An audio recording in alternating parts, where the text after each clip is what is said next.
Dulu sebelum menjadi nama Tayu, daerah di sini dinamakan apa namanya?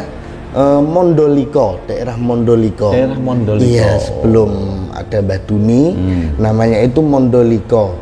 Lalu Mbah Duni datang ke sini, yang babat Tayu itu dulu itu ada ya sejarahnya ketika menikahkan putrinya. Nah, Mbah Duni itu salah satu murid dari Sunan Muria. Dan sekaligus menjadi besan dari Sunan Muria tersebut.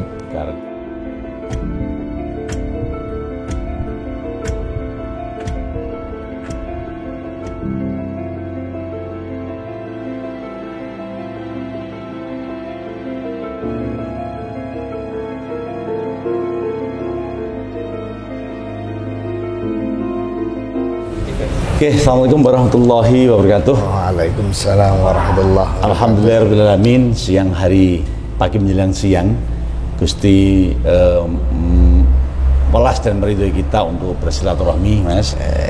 Ziarah dan hormat datang Mbah Duni. Tepatnya adalah di desa Tayu Wetan, Kecamatan Tayu, Kabupaten Pati. Sebagai salam penyemangat kita, salam kebersamaan, salam S3, Serbi, Sugiarto. Maturun. Nggih, maturun. Saderengipun mememawon rembag, mungkin kita akan menggali siapa sebenarnya Mbah Duni dan apa kiprahnya di Desa Tayu Wetan sehingga bisa babadal dan mewarnai sejarah di sini. Monggo panjenengan memperkenalkan diri, nama dan aslinya, Mas. Nggih, assalamualaikum warahmatullahi wabarakatuh. Salam warahmatullahi wabarakatuh. Perkenalkan, nama saya Muhammad Fas Fahis, biasa disapa Fahis.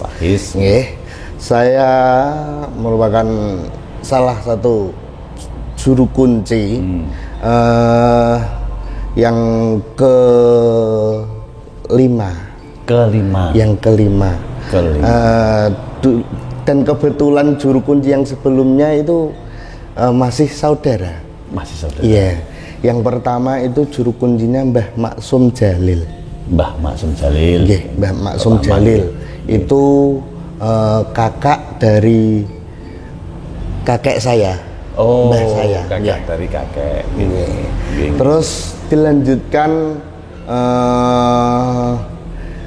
kakek saya sendiri, Mbah Dasuri Husain. Mbah Dasuri Husain. Terus ada Mbah Abdullah Umar yang kebetulan rumahnya ada di depan makam gitu. Oh, sekarang iya. Sampun almarhum. Terus dilanjutkan bapak saya, Bapak Multazam Hajir dari tahun 97. Kalau tidak salah dari tahun 97 sampai 2019 wafatnya bapak. 2019. Terus saya diamanati dari apa namanya? Dari sesepuh Tayu, Habib Abdullah Al-Aidid.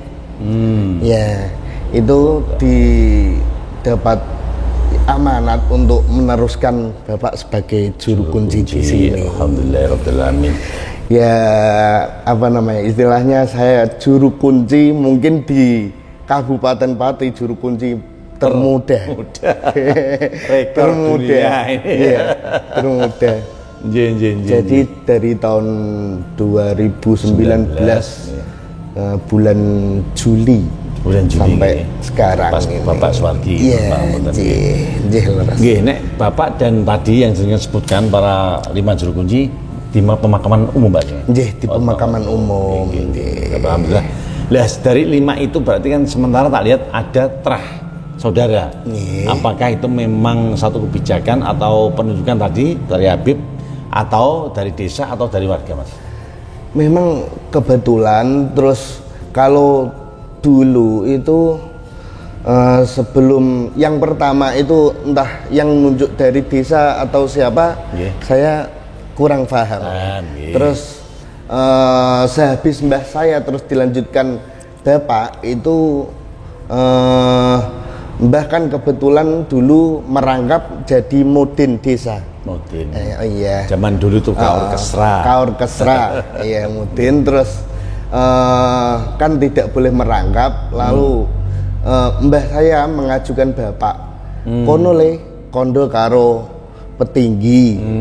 Terus bapak saya sowan ke petinggi, akhirnya diterima sebagai juru kunci.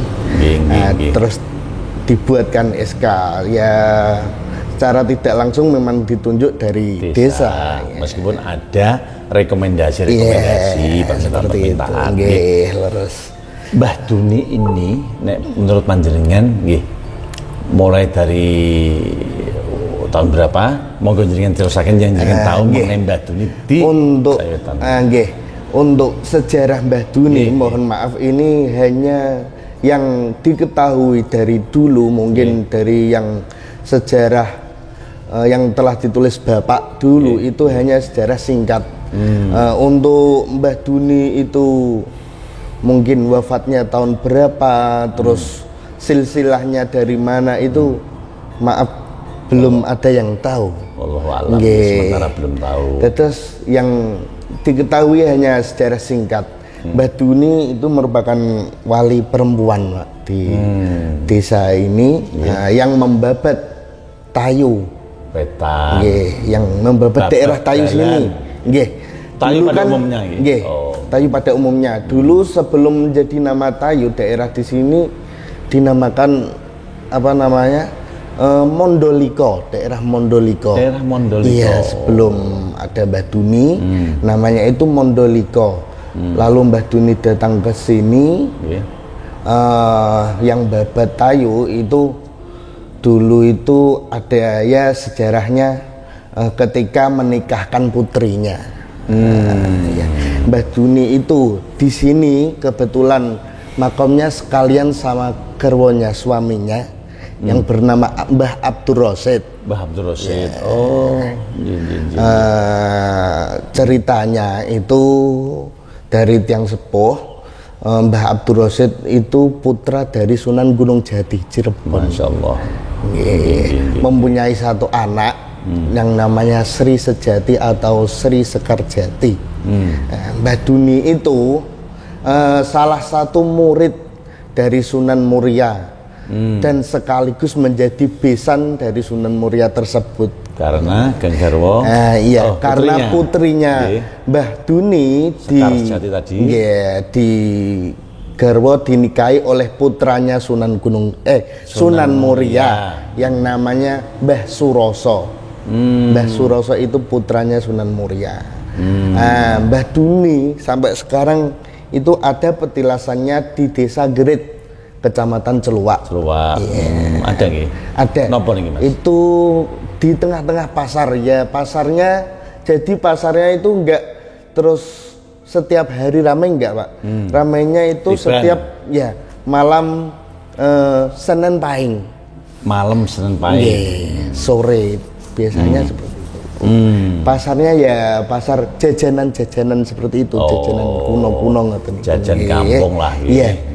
Di situ ada batu besar, itu tempat peristirahatan Mbah Duni ketika berguru ke Sunan Muria. Tinggo liwat kira-kira ngono sekalian kangge mungkin pas pasujudan apa apalah. Leres nggih. Nggih, kados mekaten. Tadi panjenengan mengaturke bilih piyambake kan gadah putra satu-satunya itu Pak Tinggi. Nyai Sekarjati. Setelah kromo dengan Mbah Suroso, putripun Sunan Muria, menetap di mana, Mas? Apa di Muria apa di sini? Nah, untuk itu tidak ada yang tahu, Pak. Belum ada yang tahu sampai sekarang pun. Dulu saya tanya kepada Bapak, yo mbah yo let kok durung ana sing roh. Yo cara sejarahe yo wis muk singkat iki tok. Dari sisi peninggalan sejarah sudah terkuak sedikit. Dari sisi itu dapat dari cerita yang turun temurun atau ada catatan-catatan khusus, Mas? Itu cerita yang kalau saya dari bapak saya itu menulis dari kantor Kawedanan Tayu. Berarti data di Kawedanan malah justru ada nggih? Iya, ada. Entah sekarang masih atau enggak, Mboten ngertos. Kalau danane wis ra ono. Nggih. Terus ditulis ulang oleh Bapak. Oh, jadi sumbernya Mbah Duni itu punya keahlian. Konon katanya punya keahlian itu batik atau medel istilahnya. Medel untuk istilah zaman dulu medel. Itu bisa langsung jadi ketika orang mau batik dan batik itu langsung jadi bisa. Padahal untuk cara lumrahe normalnya butuh waktu. Butuh itu seket dulu. Dulu ada cerita ketika misal saya mau batik ke Mbah Duni, kepada Mbah Duni. Mbah, nyun sewu kula badhe medelake. Terus kain tersebut saya taruh, terus saya pergi ke pasar, kembali ke sini sudah jadi. Masya Allah, itu salah satu keterampilan dan keahlian beliau. Mbah Duni. Tapi nun sewu on sebenarnya mengganjal sedikit Mas. Ternyata yang muncul adalah Mbah Duni, bukan Mbah Abdurrah. Mbah Abdul Rasid. Memang yang muncul soalnya kan yang membabat tayu itu memang Mbah Duni itu. Bisa jadi malah sebelum nikah Mbak Menawi nggih. Sudah mulai. Mungkin seperti itu. Karena munculnya kok itu, berarti kan sebelum untuk membabat tayunya. Terus muncul nama tayu itu ketika mau menikahkan putri Mbah Duni dengan putranya Sunan Muria tadi. Itu ada sayembara. Mbah Abdul Rasid itu mengadakan sayembara. Terus sopo sing iso nyekelno bajul putih, jaran putih, macan putih, iku engko bakal tak pek mantu. Seperti itu. Mendengar ada sayembara seperti itu, ada dua yang mengikuti, yaitu salah satunya Mbah Suroso tadi, dan yang kedua ada putra dari Ki Joko Lahar. Dari Lahar itu? Iya, dari Lahar. Putrinya Ni Lahar itu. Itu. Dimenangkan oleh Mbah Suroso tadi. Mendengar itu, konon cerita yang sing ngewangi Mbah Suroso untuk memenuhi syarat tersebut, itu ada beberapa murid dari Sunan Muria, antaranya Mbah Budo, Mbah Abdus Somad Tayuwetan, terus ada siapa lagi kok agak lupa saya. Di antaranya intinya murid dari Sunan Muria tersebut membantu untuk memenuhi syarat tadi. Terus singkat cerita, ketika Ki Joko Lahar mendengar bahwa Mbah Suroso tadi sudah memenuhi syarat, terus akhirnya mengerahkan bala pasukannya untuk mencegat Mbah Suroso tadi, iring-iringan Mbah Suroso tadi yang ingin ke sini, ingin melamar putri Mbah Duni. Sangat luar biasa. Terus ketika itu terjadilah peperangan, Pak. Peperangan, terus ada salah satu prajurit, itu yang terpenggal kepalanya. Konon katanya itu terpenggal sampai ke arah utara. Sampai sekarang dinamakan Desa Siran, kecamatan yang berada di Celuak. Terus penggalannya sirah itu. Ketika peperangan tersebut. Merebutkan putri tadi ya. Terus ada lagi yang terperosok ke dalam istilahnya parit. Terus dinamakan Desa Jelegong. Oh, Jelegong Jepara. Tak kirain Grit, bukan ya. Jelegong ternyata. Jelegong. Kejelgong. Parit. Sampai segitunya. Terus akhirnya dengan kuasa Allah tadi perangan dimenangkan oleh Mbah Suroso tadi, dan akhirnya berhasil untuk menikahi putri Mbah Duni. Terus terjadilah iring-iringan tadi. Terus Mbah Duni Mbah Duni berbicara ketika sok nak rejo-rejone jaman daerah iki tak jenakno Desa Tayu. Tayu tersebut diambil dari kata ditoto murih rahayu. Tayu ditoto murih rahayu. Lagi ngerti iki lho aku. Ditoto murih rahayu. Terus Mbah Duni itu memang apa kesukaannya itu manten. Ya, suka sama manten. Jadi ya apa ya? Orang di sekitar Tayu sini, di sekitar makom daerah sini, biasanya terutama Desa Tayu Wetan, Tayu Kulon, Sambiroto kebanyakan itu, ketika hendak mau menikah atau seusai menikah itu swan ke sini. Menjadi budaya, hormat. Itu tadi. Dulu ada cerita ketika kok mau jadi mantan kok tidak swan ke sini. Itu biasanya dielingke kalian Mbah Duni, entah itu sakit, entah diipeni terah seperti itu. Macam-macam lagi. Memang ada, dan saya kemarin baru itu ada kejadian sampun sepo. Niku mriki garwanipun nggih cerios. Mas, bojoku iki loro. Aku eling kok ndek mben kok aku nalika dadi nganten durung rene. Aku tulung jalokke ngapura karo Mbah Duni. Dan alhamdulillah setelah beliau swan ke sini, istrinya diberi kesehatan. Nggih, sehat dari Gusti tapi memang lantaran. Nggih, waliullah menika perantara. Nggih, dari terus panjenengan sangat luar biasa, Mas. Mungkin itu dari sejarah dan cerita. Kalau dari segi peninggalan barang mungkin wonten mboten? Untuk peninggalan barang. Selain tadi yang ada di mana tadi? Di Grit, nggih. Ya. Memang memang saya untuk tanya-tanya ya dulu memang kepada Bapak. Pak, peninggalan nggone Mbah Duni wonten napa mboten lah kok ketoke kok nganu ya gak ono le peninggalane ya iku petilasane tok iku ning gene Grit.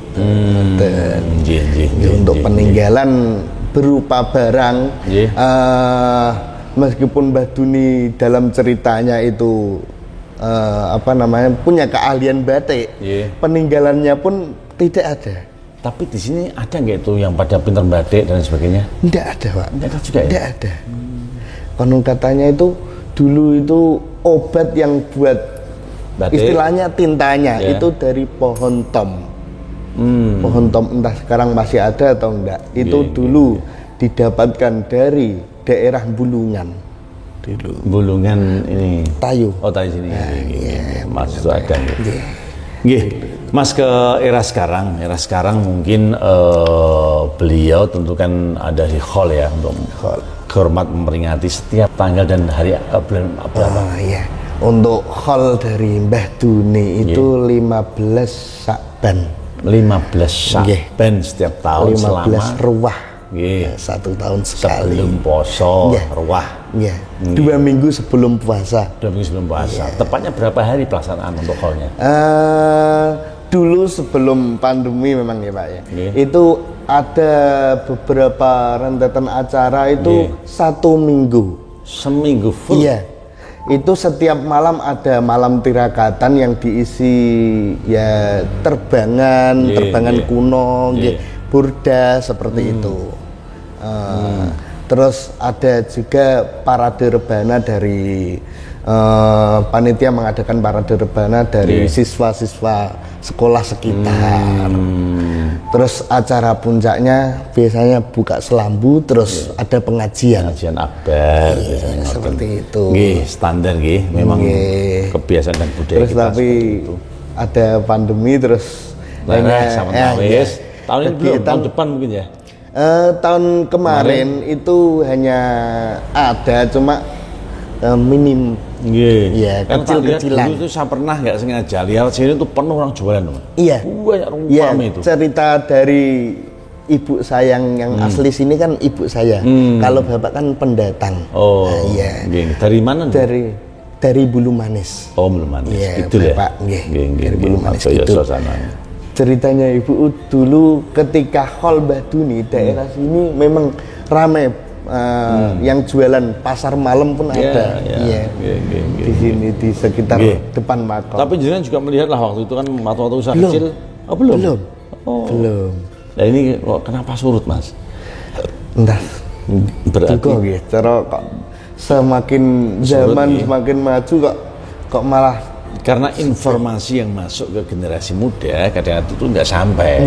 Ini loh, ini tempat beliaunya yang babat dalan desa Tayu, khususnya Tayu Wetan, tapi Tayu pada umumnya ini kadang-kadang tidak tersampaikan. Mudah-mudahan dengan melihat informasi ini dari YouTube S3 TV YouTube channel bisa berbagilah ke para generasi dan pemuda setempat. Dan apa namanya, untuk di sini juga ada kegiatan selapanan. Karena melihat dari yang tadi apa di petilasannya Mbah Duni setiap malam Senin Pahing di pasarnya ramai pengunjung. Malam Senin Pahing. Iya. Mulai dari sore. Iya. Nah, itu kan ramai. Terus dari pengurus punya inisiatif.